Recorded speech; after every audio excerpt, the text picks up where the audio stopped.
From being a Wendy's attendant to battling infertility for years, Eva Longoria had to go through some of life's most brutal curved balls to get to where she is today. And in today's video, we'll be sharing with you some of her story of perseverance while showing you some of her rare photos. Eva Longoria was the youngest in her family, but her childhood couldn't have been more different from what you'd expect of a future Hollywood star. Her early years revolved only around her oldest sister, Liza. Born with an intellectual disability, Liza required constant care. From the moment Eva could understand the world around her, she knew it wasn't about her. There were no doting parents, no indulgent praise. Her mother and father poured little time and money into volunteering and supporting special needs causes. And they weren't wealthy to begin with. So why give so much?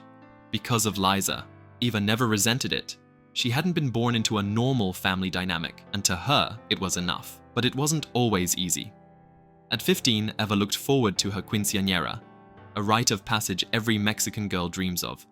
But her parents told her the bitter truth. They couldn't afford it. Instead of sulking, Eva picked up her first shift at Wendy's. She worked hard, saved enough for the party, and kept working there for the next 3 years. She had to earn her celebration into adulthood while still just a child. But that wasn't the only weight she carried.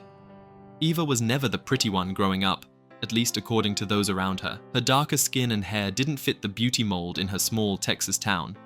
And shockingly, those harsh comments didn't come from strangers but inside her home. Her family called her La Fea, meaning the ugly one. They laughed when they said it, but it chipped away at her confidence for Eva, leaving her wondering how the world could ever embrace her if even her family couldn't see her worth. So, when she turned 23, she did something bold right after her bachelor's degree. Eva entered the Miss Corpus Christi USA beauty pageant without telling her mother. This event was a big deal, and Eva didn't expect much, but round after round, she kept advancing, then somehow, she won. For the first time, someone outside her family saw her differently. For the first time, so did she. Not long after, a talent contest opened the door that would lead her away from the only home she'd ever known and into the chaotic world of Los Angeles. Once there, she began to hustle, auditioning relentlessly, but she barely had any luck. In 1999, she luckily bagged a minor role on Beverly Hills 90210. The following year, she booked another brief role on General Hospital as a lookalike. But that set would become more important than she realized because that's where she met Tyler Christopher. Tyler was a soap opera star, already familiar with the grind and spotlight Eva was still chasing. To her, he felt like someone who understood the long days, the rejection, the uncertainty. They started dating, and in 2002, they got married. Eva was still discovering who she was, not just as a woman, but as a Mexican-American in an industry that didn't quite know where she fit. And she took out her frustrations on Tyler, and they began to drift apart. The fights with Tyler became frequent. They tried to make something last when neither knew how to carry it. By 2004, just 2 years later, the marriage ended. She was 29, divorced, heartbroken, and still unheard in Hollywood. But sometimes, rock bottom is where the light breaks through. That same year, a casting director sought someone to play Gabrielle Solis in a new show called Desperate Housewives. And truthfully, Eva wasn't what they had in mind. She was undeniably beautiful, but her darker hair and skin didn't match the industry's outdated idea of a leading lady. But Eva had stopped letting other people's limitations define her path. She walked into that audition and lit up the room, making sure the judges didn't just see her, they felt her. When the show premiered in late 2004, Eva became a global star. Practically overnight, the girl who once couldn't get callbacks now had her face on billboards worldwide. However, success didn't heal everything. With her career finally taking off, Eva wondered if love could be her next chapter. She had tried before and failed. But if she had given up after her first 100 auditions, she wouldn't be where she was. And this time, she wasn't chasing security. What she wanted now was a family. That's when she met Tony Parker. He was 7 years younger, but already making waves as a rising NBA star and champion with the San Antonio Spurs. From the start, something clicked. With Tony, she didn't feel like she had to prove herself. By 2006, Eva and Tony were engaged, and on July 7th, 2007, they tied the knot in a grand Paris wedding fit for a fairy tale. She was now a global TV star, and he was an NBA champion. Together, they looked like the perfect power couple. Eva had finally stepped into a life that felt full. Just 3 years later, the picture-perfect marriage was shattered. Eva discovered hundreds of text messages on Tony's phone to another woman, not just any woman, but allegedly Erin Barry, the wife of Tony's teammate, Brent Barry. The betrayal was profound for Eva. There was no reconciliation, so they decided to go their separate ways. The media had a field day. Tabloids devoured the scandal, and paparazzi barely gave Eva any time to herself, and through it all, she said nothing. She filed for divorce, and once again, found herself picking up the pieces of a life she thought would last. Heartbreak was leading with 2 points, and Eva had none despite all her fame, fortune, and beauty. She poured herself into work and healing in the 3 years that followed. She judged a food competition show, stepped behind the camera to produce and direct films, and even rapped on stage while hosting the 2010 MTV Europe Music Awards. Eva smiled in public, but she needed a place to call home. Love had wounded her deeply. Then, in 2013, someone unexpectedly walked into her life.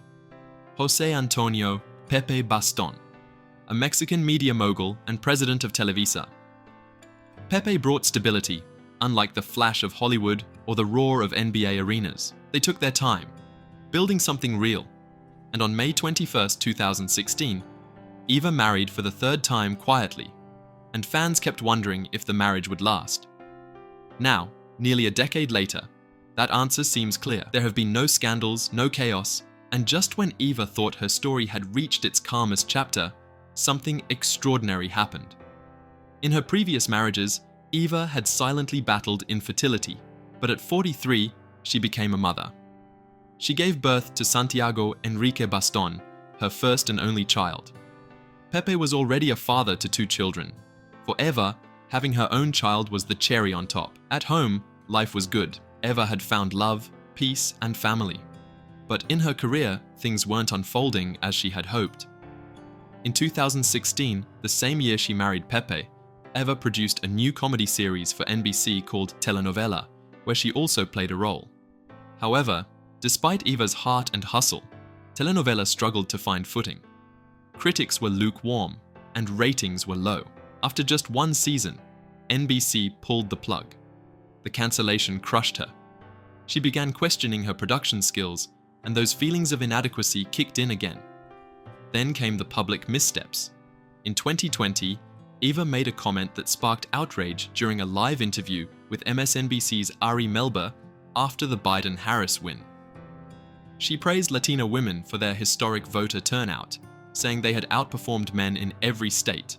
But in doing so, she unintentionally overshadowed the crucial role of Black women in the election. That comment left many people vexed and caused Eva a truckload of criticism.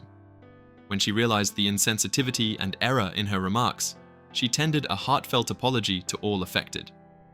All she wanted to do was uplift and encourage her people, and in doing so, she ended up hurting others. The next wave of backlash came not from her words, but from a move. When Eva relocated to Mexico, critics quickly said she left the US because of Donald Trump. Rumors swirled that she was fleeing America in protest, that she'd turned her back on her country. But Eva, calm and direct, clarified the truth. She explained that it had nothing to do with politics. The move was for work. Televisa was based in Mexico, and after years of working in Hollywood, she wanted a change. "I wasn't escaping America," she once explained. "I was simply done there, for now." No matter where she lived, one thing remained unchanged: her voice, values, and family. And at the center of that was always her sister, Liza. Eva has never hidden how deeply her older sister shaped her. Liza was the first to teach her compassion, and it's the reason Eva founded the Eva Longoria Foundation, aimed at empowering Latinas through education and entrepreneurship. She often speaks about inclusion, visibility, and care for vulnerable communities. Her success may have come through the spotlight, but her purpose was shaped in the daily rhythm of a loving and giving family. Eva is still acting and directing today, but her life looks different now. She spends time with family while running her tequila brand Casa del Sol, and hosting dinners. Her Instagram is filled with hearty laughter and good food. Everything that once felt like a finish line has become just another step in the kind of life she always wanted. Complete, honest, and finally, hers. If you enjoyed this video, there's a good chance you'll enjoy the one on your screen right now. Click, enjoy, and don't forget to subscribe to our channel. See you at the next one.